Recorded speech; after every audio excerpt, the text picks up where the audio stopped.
நம்ம Ashwin sweets and snacks export பண்றதுக்கு 7373041434 மற்றும் www.ashwinsweets.com கான்டாக்ட் பண்ணுங்க.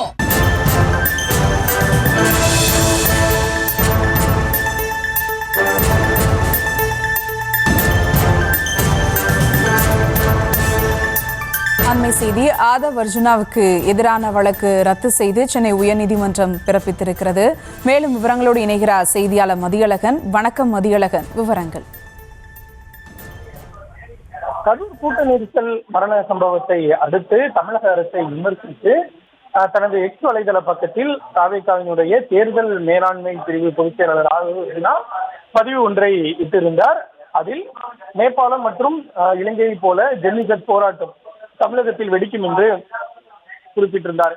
பின்னர் இந்த பதிவை அவர் உடனடியாக நீக்கியும் இருந்தார். இந்த நிலையில் இந்த பதிவு தொடர்பாக ஆதவ் அர்ஜுனா மீது சென்னை போலீசார் வழக்கு பதிவு செய்திருந்தனர். அந்த வழக்கை ரத்து செய்யக்கோரி ஆதவ் அர்ஜுனா சார்பில் சென்னை நீதிமன்றத்தில் மனு தாக்கல் செய்யப்பட்டது.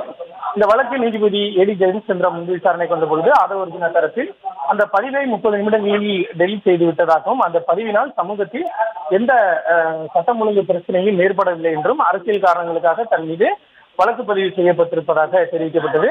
காவல்துறையை பொறுத்தவரை ஆதவ் அர்ஜுனாவினுடைய அந்த பதிவு டெலீட் செய்யப்படுவதற்கு முன்பாக 1 லட்சம் பேர் வரை பார்த்துள்ளதாகவும், இது வன்முறையை தூண்டும் வகையிலான கருத்து என்றும், இந்த ஆதவ் அர்ஜுனுடைய பதிவு என்பது கருத்து சுதந்திரத்தின் கீழ் வராது என்றும் தெரிவிக்கப்பட்டது. இந்த நிலையில் இந்த வழக்கில் தீர்ப்பு ஒத்திவைக்கப்பட்டிருந்த நிலையில் இன்றைய தினம் நீதிபதி ஏடி ஜெயச்சந்திரா தீர்ப்பளித்தார். அப்பொழுது ஆதவ் அர்ஜுனாவுடைய அந்த மனுவை ஏற்றுக்கொண்டு அவருக்கு எதிரான வழக்கு, அதாவது சென்னை சைபர் கிரைம் போலீசார் பதிவு செய்த வழக்கு ரத்து செய்யப்படுவதாக நீதிபதி தெரிவித்தார். விவரங்களுக்கு நன்றி மதியழகன். நம்ம Ashwin sweets and snacks export பண்றதுக்கு 7373041434 மற்றும் www.ashwinsweets.com கான்டாக்ட் பண்ணுங்க.